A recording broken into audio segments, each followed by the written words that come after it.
De Infinite Way, JoelSGoldsmith. De besloten klas die Joel op 13 oktober 1959 in Holland gaf. Good evening.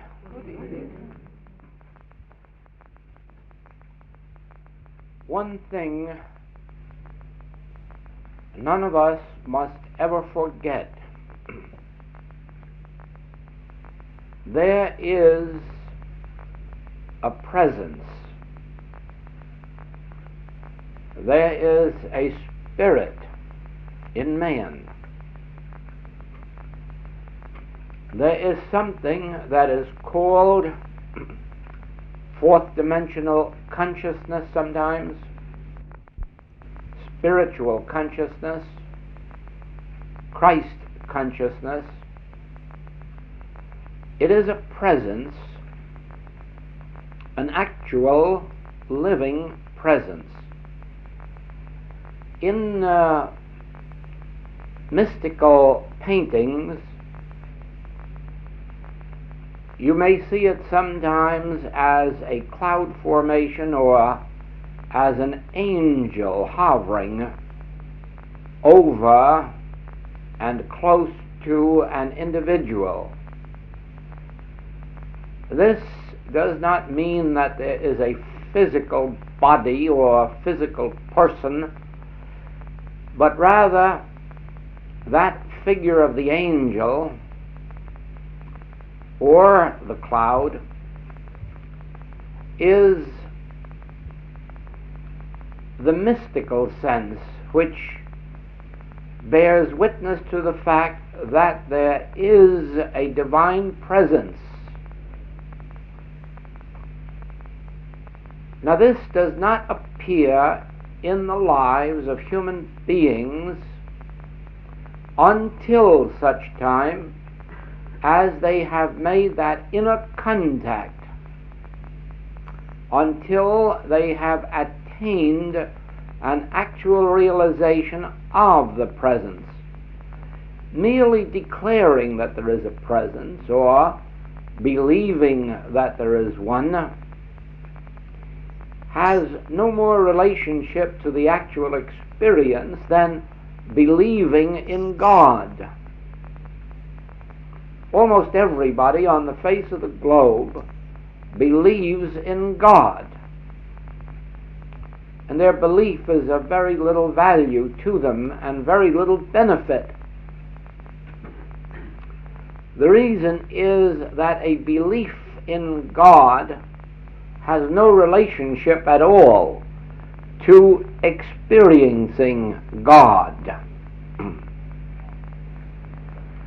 God actually is to be experienced.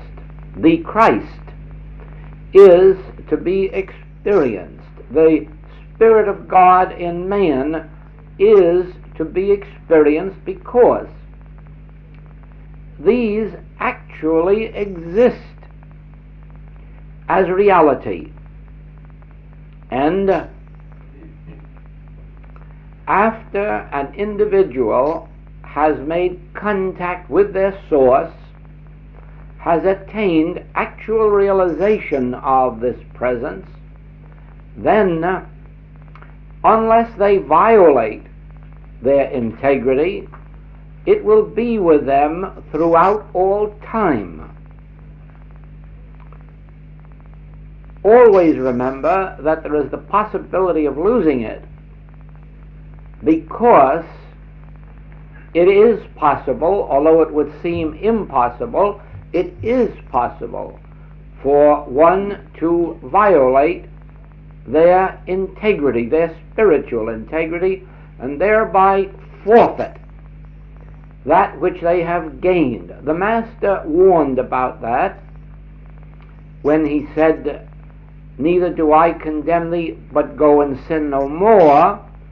He indicated that it is possible to go back again to a former state of consciousness. We have that also in the experience of Lot's wife, who turned back to look at the city from which she had fled. In other words, look back at the state of consciousness she had been freed from. Evidently, it still had some pleasures for her, or some profits, and she turned back to look, and in that moment she lost her demonstration. We have in the New Testament the story of Sapphira and Ananias, who had become followers of the Master and evidently very high in the council of the disciples. And after the crucifixion and ascension, the disciples were being persecuted, driven underground as it were, and could not continue their activities of making a living. And so they decided to form a communal society, and each put into it all that they had, so that everyone would equally be taken care of during that period of persecution. And the Bible tells us that Sapphira and her husband came to this meeting and paid into it a sum of money, but Peter discerned that they had held out a part of their wealth. And then Peter said, "You have not done this unto us. You have not done this unto man. You have done this unto God." In other words, unto your own higher integrity, unto your own spiritual righteousness. You have violated, not us. By holding out on us, you do not harm us because we are one with God. But you have held out on your own righteousness. You have betrayed your own righteousness. And we are told in the story that they both dropped dead. In other words, the punishment of their own conscience was more than they could bear. But the essence of these stories is this, that no one should ever believe that because they attain spiritual awareness, because they attain a certain degree of God consciousness, they must not feel that they can afford to be careless or indifferent, because there is always the possibility in one way or another of violating our own inner righteousness or integrity and thereby losing this presence. But aside from that, this presence, once attained, is ours forever, not only on this plane of life, but on all those to come. For let us never forget this: the life we are living is God's life, not ours. It is the life of God, therefore it is eternal. It had no beginning. It coexisted with God from the beginning, as it will coexist with God forever. And therefore, this life of ours will not end either at the grave or at a period of transition. The Master experienced the grave, the tomb, and he rose above it to walk the earth. But he then rose higher in consciousness beyond the earth plane, indicating two things: that we rise from the tomb and live again as humans, eventually to ascend above the level of humans and live our lives in that higher realm or higher consciousness in which the Master found himself and demonstrated for us, to us really, by his own rising. Now, it is possible to rise from the tomb and live this human life without the benefit of the divine presence,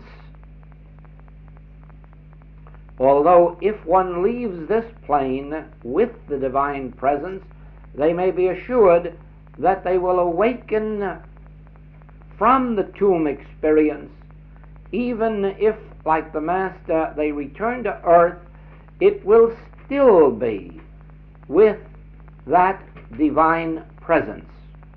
Now, there are many forms of life beyond this present experience on earth. There is no one who ever dies or passes beyond our sight who does not live again. But the question is, on what level of existence do they live? And of course we know that there are many who are still living, even though having passed from our sight, but their lives are no more spiritual there than they were here. Their natures are no more spiritual there than they were here. They are just as human, in many cases just as gross, just as materialistic, just as devoid of high ideals as they were here. And then there are others who, as they leave this plane, remain for a while on the same level as that in which they were when they left this plane, and then begin an ascending, even as we here on this plane were in dark humanhood at one time and are now a slight level above that. So they too rise to a higher level of spirituality on the next plane, even though they are still living human lives. But this too is not the end, because our lives really is God's life expressed individually as ours. God the Father living as God the Son. And therefore, as we continue our spiritual progress, we begin to rise and to ascend into higher levels of humanhood, and then, like the Master, ascend above the human level of life into a purely spiritual level of life. Now, there are, even on the other side, those who have advanced in spiritual teachings or occult teachings, and who maintain a contact with people on this earth.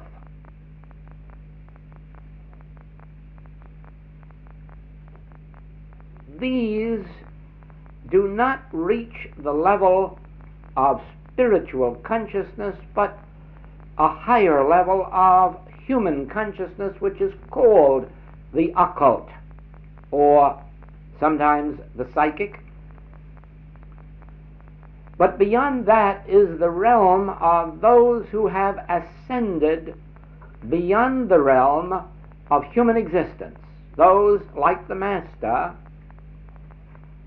who are far beyond any human communication, and yet whose influence is felt on earth, whose influence is actually a part of the influence that is lifting this earth above the age of its present paganism and lack of civilization.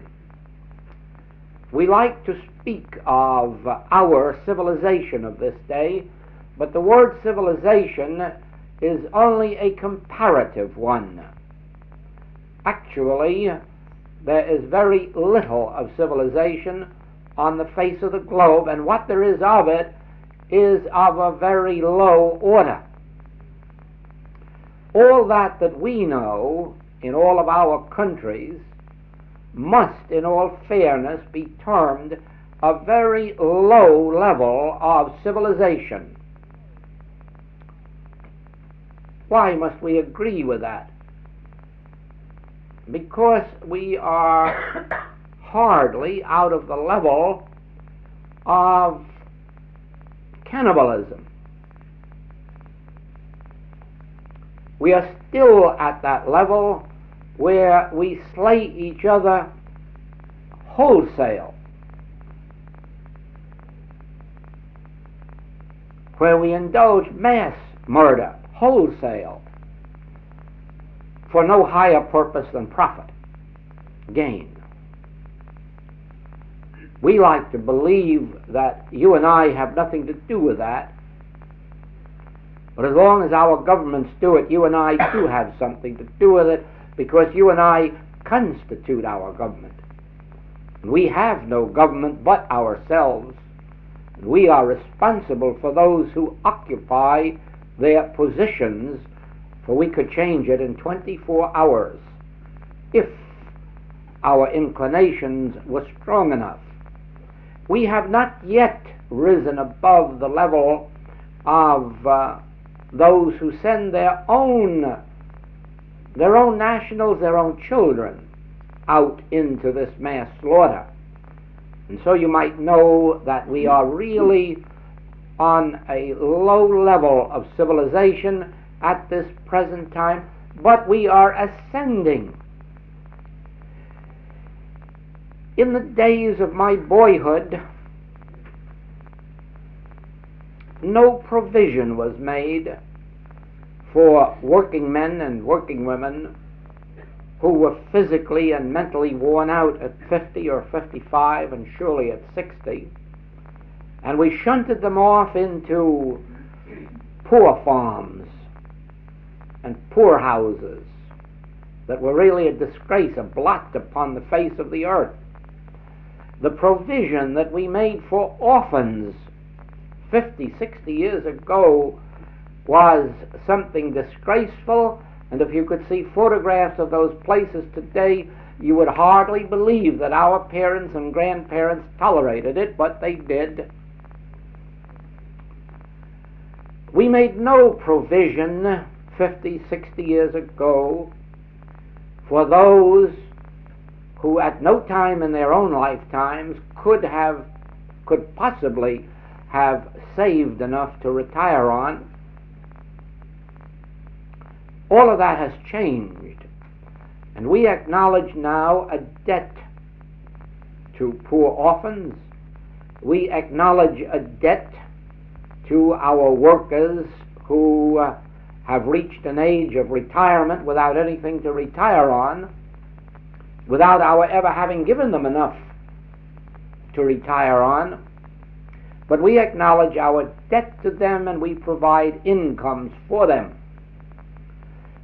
Some countries more than others, but it will only be a short time when all countries will provide adequately. Great corporations provide hospitalization for employees, which they never did 50 years ago. I could go on for hours and tell you of the tremendous advance that has been made in our progress towards civilization in only 50 or 60 years. But some of this you already know, and perhaps there are some of you who know more about it even than I do. So I mention it only briefly to show you that we are on an ascending scale of civilization, and that the end is not when we become perfect humans. That is only the beginning.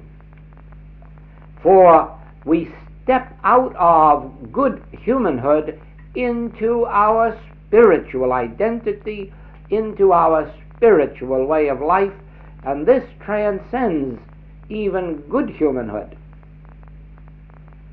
As far as the sky is higher than the earth. Now, all of this comes from one particular truth. That is, that beyond the realm of the mind,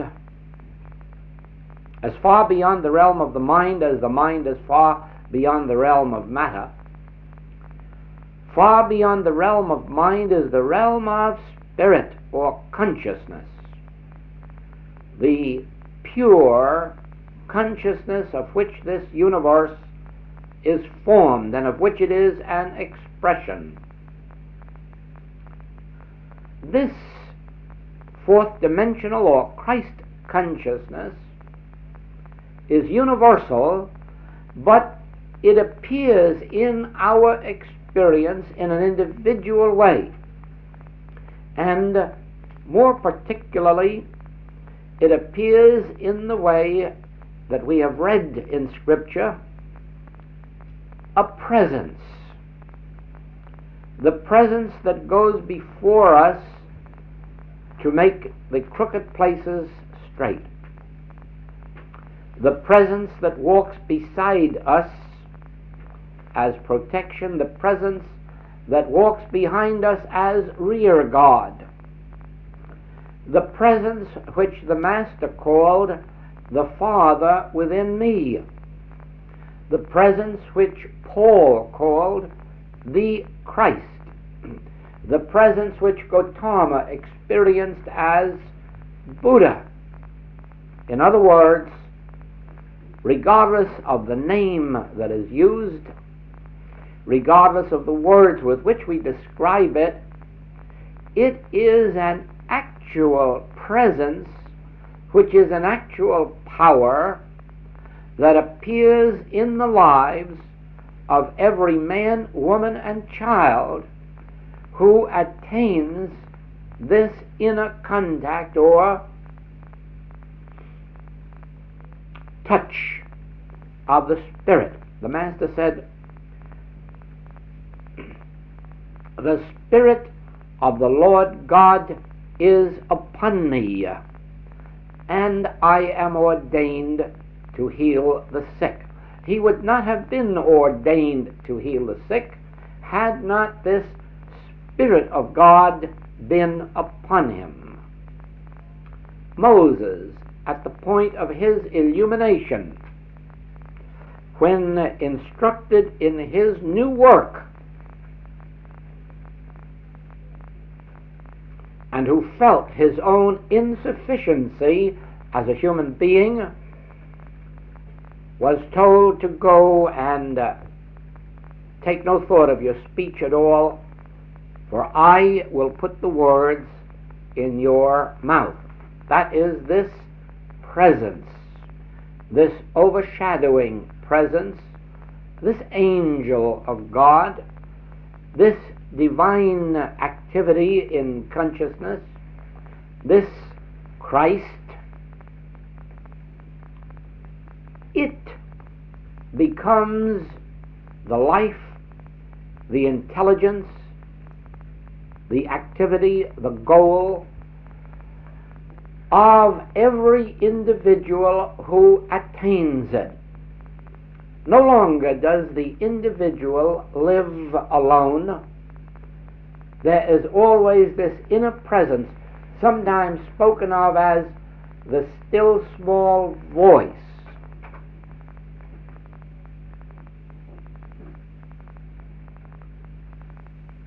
When the Master heard this voice, it used the word I. I will never leave you nor forsake you.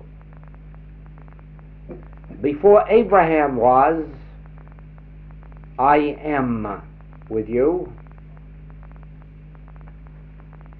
I will be with you unto the end of the world.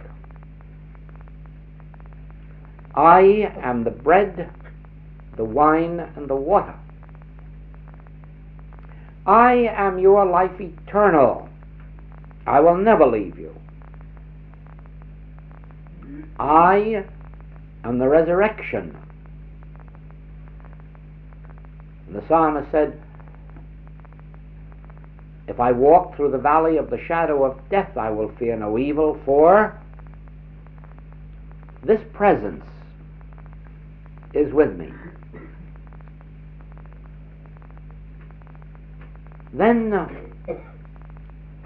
this presence enables the individual who attains the experience to relax, completely relax, and say with Paul, I live, yet not I.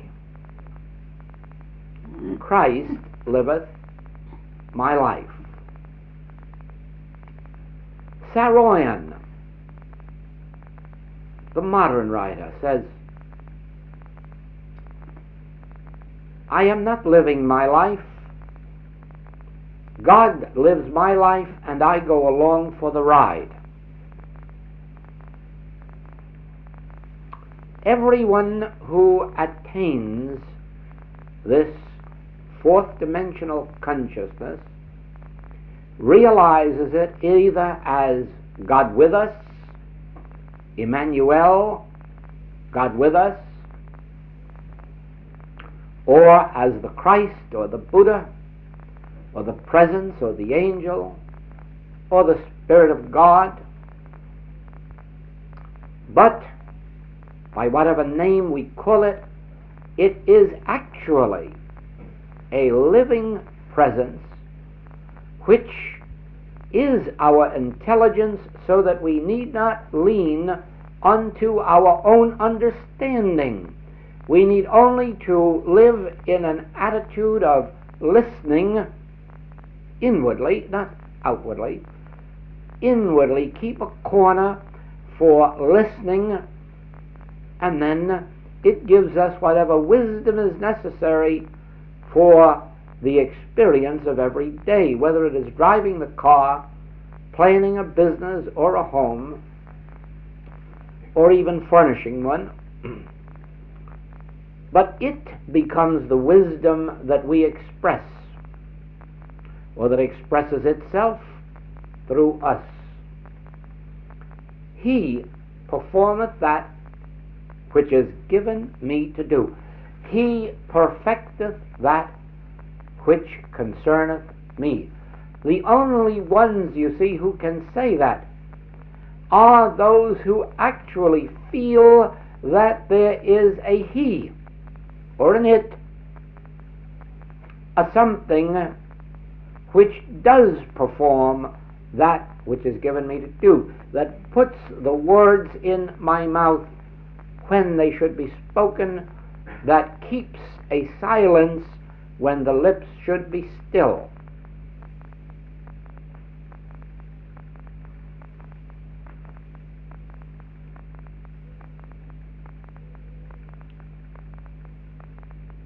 Always it has been believed that such experiences are exceptional only to a few in each generation, and indeed it would seem that that has been so.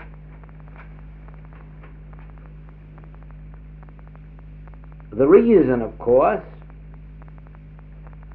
has been that the way has been lost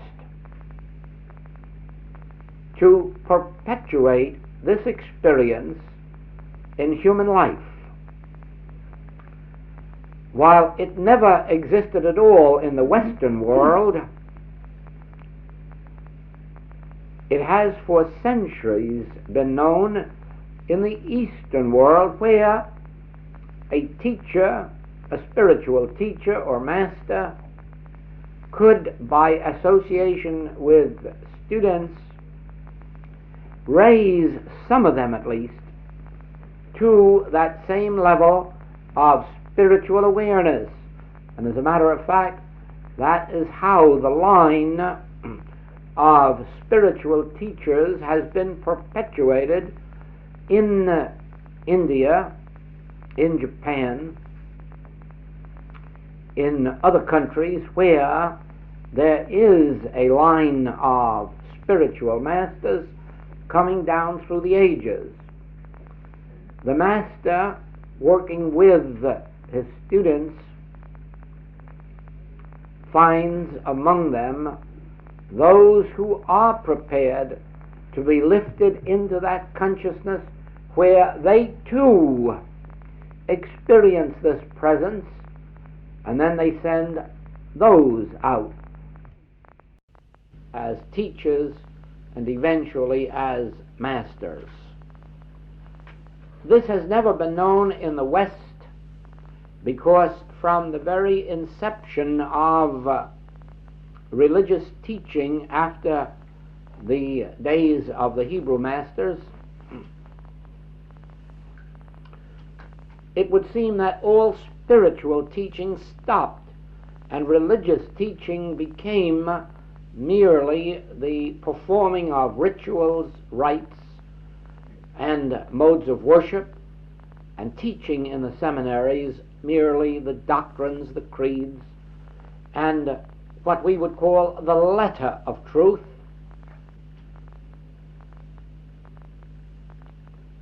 With the revival, no, not revival, with the origin of the metaphysical world, that which came into being originally through Christian Science, this idea and practice of one individual receiving illumination or spiritual awareness through another was for the first time given to the Western world. And we have had the experience of some of the students of our earliest teachers who received direct inspiration and illumination from their teacher and then went out and carried on the work in the world. As a matter of fact, every successful metaphysical practitioner, more especially those who have been spiritually touched, every one of those had to receive some measure of spiritual light from their teacher or from their teaching in order that they might become a practitioner, because there is nothing human about the spiritual practice. And no human being, by purely human knowledge, could carry on for a very long time a spiritual, metaphysical, healing practice. It is possible to learn the statements of truth, and to make affirmations and denials, and for a short while to have a very brief success, but it rarely goes beyond 2, 3, or 4 years. And then those who have not attained something higher than a human knowledge of truth fall by the wayside and either return to their former way of life, their housewifely duties in the case of women, or office duties, back to business for the men. because it is not possible to maintain a successful metaphysical practice through the letter of truth alone, through a human knowledge of truth, regardless of how profound that knowledge may be. In order to heal successfully, continuously, progressively, it is necessary that an individual go beyond knowing the statements of truth to the attaining of a spiritual touch, to the attaining of this fourth dimensional consciousness, to the attaining of the realization of the presence of which I've spoken.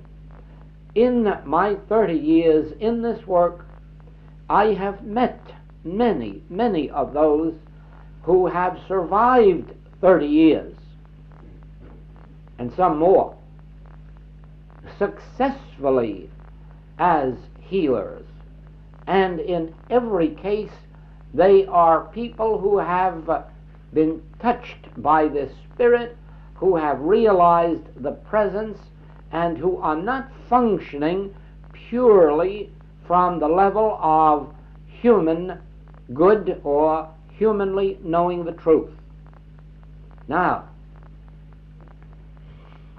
two things are necessary to take a student above the level of being merely a good human being who knows statements of truth or principles of truth.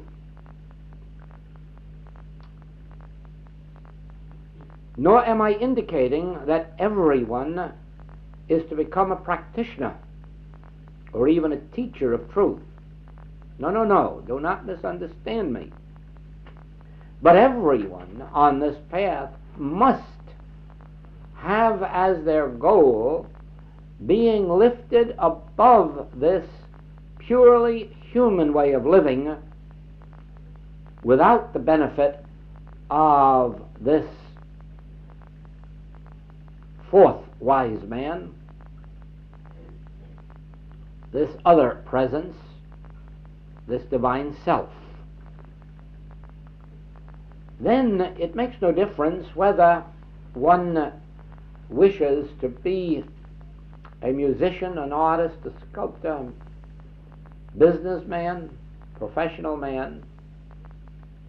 As long as they are living in the conscious awareness of this divine presence, they will not only be better and more successful in the line of work, art, profession they follow, but what is much more important than their success, they will have peace, happiness, abundance, inner contentment, rightful companionship, harmonious human relationships, and all of these they will attain not by virtue of might or power, but by virtue of my peace or my presence or my spirit. Life should not be lived by might nor by power, but by the Spirit of God. Now we know in this age that this is possible to you and to me. This is not necessarily possible to every human being on the face of the globe at this moment. This may not be possible to your children, or to all of your children or grandchildren. It may not be possible to your husband or wife. It may not be possible to your parent, nor to my brother or sister, because it is possible only to those who have been led by some mysterious way they know not of, to seek the spiritual path. And be assured of this: in this present age, only a few have been led to such a path. If I believed for a moment that there were 500 people in The Hague or Amsterdam ready to hear this message, I would advertise in the newspapers and hire a theater. So much would I love to have 500 know this message and be able to accept it. But this I have learned in my life: those who are ready for what I have to say are led to me. We need no advertising. We need no public display. We need only sit quietly in a hotel room. And all of those necessary to this experience, all of those ready to hear, will be led to me. And so it is that every teacher who comes to The Hague or to Amsterdam, who has a message, a God-given message, one that has been entrusted to them to deliver to the world, be assured of this: each one of them will draw unto themselves their own. How well do I remember that on my first trip to Europe after the war, I paid a visit to Amsterdam. And that might seem strange to you, because I did not know a living soul in Amsterdam or in The Hague or in any other part of Holland. And yet I came into Amsterdam, registered at a hotel, and remained there quietly and peacefully alone for 3 days. Saw no one, merely walked out on the street, up and down the business streets, to a park, back to meals, at night to bed, completely alone. Why was I there? I don't think it makes sense, really. The only reason I could give myself was that my grandfather came from Amsterdam 100 years ago. That's a very poor excuse to come back and walk its streets, I know. But that was my excuse, the only excuse that I had. And I sought no one, and certainly didn't try to convert anyone to the infinite way. After 3 days, I felt that whatever I came for had been accomplished, and I left. And please believe me when I tell you that 2 weeks later, Brother Manda said to me, "Have you ever been to Holland?" I was just over there for a little visit in Amsterdam. "Well, did you work there?" "No." "Oh, well, you must let me tell you where to go." And he sent me here to this house. And I had only met him that day. Now, that all seems coincidental, doesn't it? Surely you know that there was nothing coincidental about it, because there are in this room, within hearing of my voice, there are those who have been deeply blessed by my having come here. Therefore, it must have been for a purpose, and I didn't know them, and they couldn't know me. And so, behind the scenes, this presence was operating to bring us together. If you ever benefit from the message of the infinite way, try to remember in what a miraculous way you were brought to it. And in what a miraculous way I was brought to you without a human footstep, without planning it that way, without desiring it that way, without wanting to push myself upon you or even this message. And yet because God, the divine, wanted it to reach you, because it was in the spiritual plan for it to be presented here, it brought about all that has happened in these 6 years. This is divine intervention, but it can only happen for 2 reasons. One is that I am always led by this Spirit that placed me in this work 30 years ago. I am always led by a guiding influence that takes me where I should be and provides even the means for me to reach there. And the second reason is that every time that you have had a thought, an impersonal thought, an unselfish thought about, I would like to know God, or I would like to know truth, or I am searching for God, or I am searching for truth, you were picked up by a divine presence and led.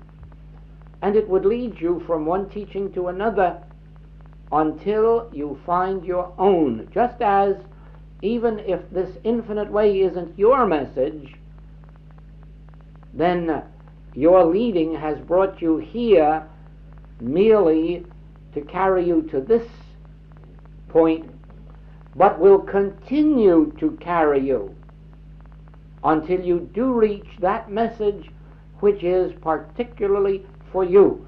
Always remember that there is not now, never has been, and never will be one message for all people, because we are all at different levels of consciousness, and we all require different things at different times.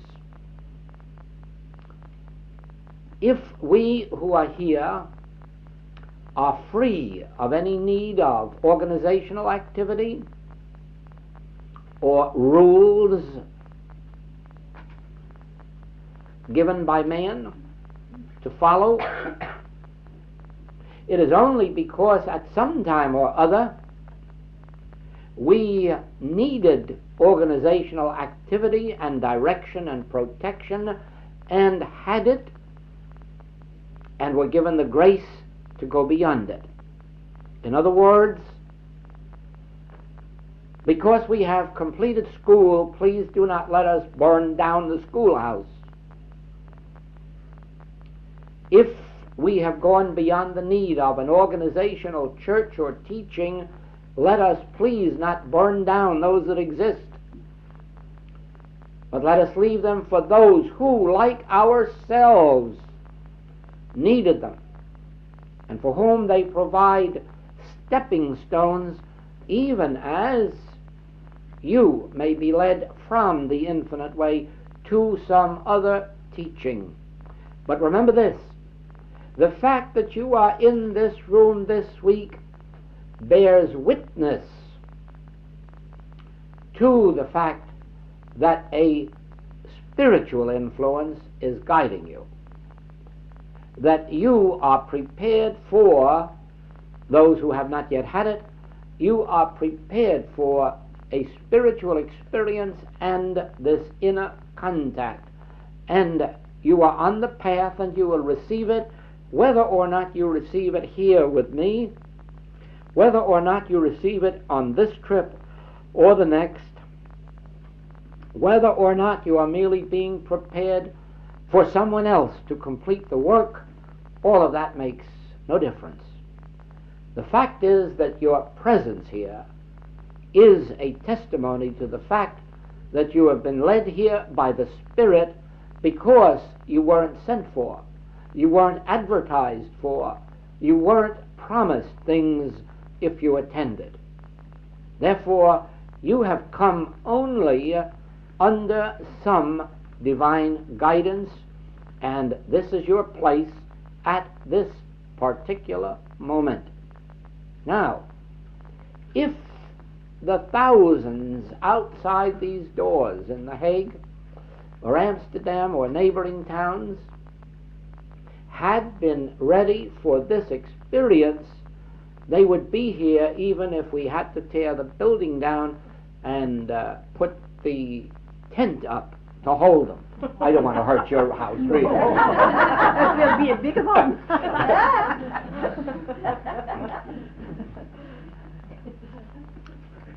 Yes, there is a spiritual influence that guides the action and conduct and provides the words, the means, the transportation, everything necessary to carry those into the world who have attained a message and who have attained the Spirit of God and who live by it and through it. And so it is that you could not be here but for the fact that in some degree the presence of God is with you, the presence of the Christ is with you, leading you and directing you, but you now have an important work to do, and that is to pay closer attention to your inner guidance and inner light, remembering you should never make a move from the moment you waken in the morning until you go to sleep at night without a momentary pause to listen, at least to create the vacuum into which the Spirit can come and guide, lead, direct, support, maintain, sustain. It is you who must be alert and develop the habit of saying, "Speak, Lord, thy servant heareth. I will listen for thy voice. I will listen for thy voice. I am listening for thy voice. I of my own self can do nothing. The Father within me doeth the works. Whatsoever things the Father doeth, I do. But only because of a listening ear. Only because the Master went away for periods of 40 days. Only because he took time out morning, noon, and night to go up on a rooftop, watch the stars, walk out on the sands of the desert, down by the seashore. Always in inner contemplation of this Spirit of God that dwells within each of us, closer than breathing, nearer than hands and feet. Now, in our work, we have learned how we may help ourselves to attain this conscious awareness of the presence of God, because we know that it is only done through spiritual consciousness and not through the human mind. But the question is, how do we break through the human mind and attain the state of spiritual consciousness that can be aware of this Spirit of God within us? This is our way in the message of the infinite way.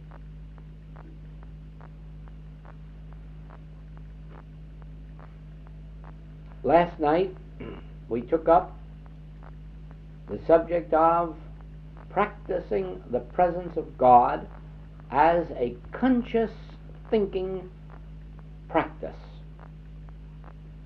and we took up contemplative meditation as a conscious activity of the human mind.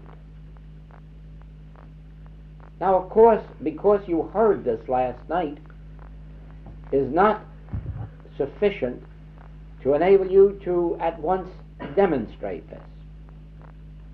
It is for this reason that we are blessed in this generation with these tape recorders, because you will have these tapes for study.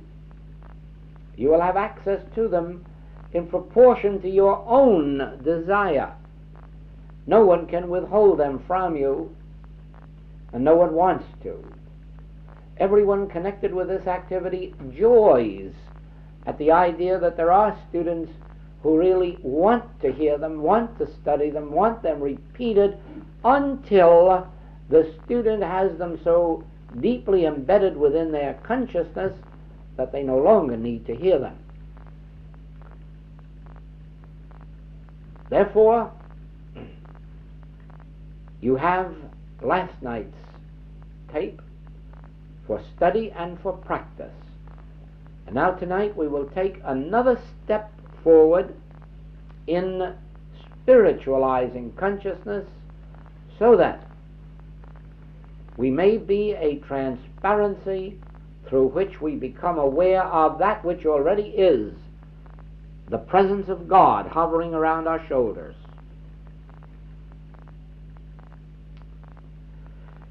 Our next practice is this. Whenever you become aware of anything that might be in the nature of a problem, whether it concerns you or anyone else, or whether it concerns the human world or animal world, if this appearance problem reaches your consciousness, if you see it or hear it, you will be alert, and instantly, at the very instant that this problem or appearance touches your consciousness,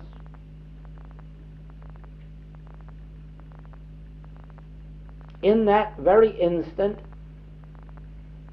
whether it appears as a person or as a condition, you will realize only the grace of God is functioning here. Only the grace of God is operating here. Only the grace of God is taking place. And this appearance, or these appearances, regardless of the name or nature, has no law of God to create it or to maintain it. Therefore, it is the arm of flesh and must drop of its own nothingness. When you have done that, you have done all that is necessary at that moment. You can then go on and live your life, think your thoughts, do your work, whatever is next for you at hand. But you may not put it aside and say, I will give this a treatment tonight, or I will treat about this an hour from now. No treatment dare be put off 1 second after it has touched your consciousness. Any treatment not given instantaneously may involve weeks, months, or years of work before the situation can be met, because once you have accepted it, you have it. Now you have to get rid of it. And it is not as easy to get rid of as it is to meet at the point of witnessing it. Let us put it this way. You are walking along the street, and you may be very busily engaged in conversation with someone, but here comes a drunken person, or one who seems to be drunk. Actually, they may be very, very sick, and merely appearing as drunk.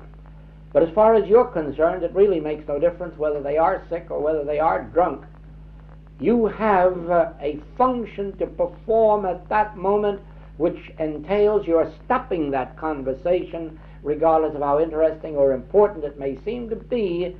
And now, in this instant, you realize only the grace of God is operating here.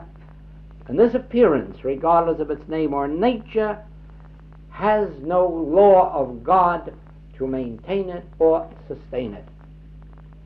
Now, you may be in your home, and you may witness an illness or bad disposition, or hear a story of lack or limitation, or misconduct. And you may not be called upon to say anything humanly, or to take any human part in the picture, but be assured of this: you dare not pass by on the other side of the road.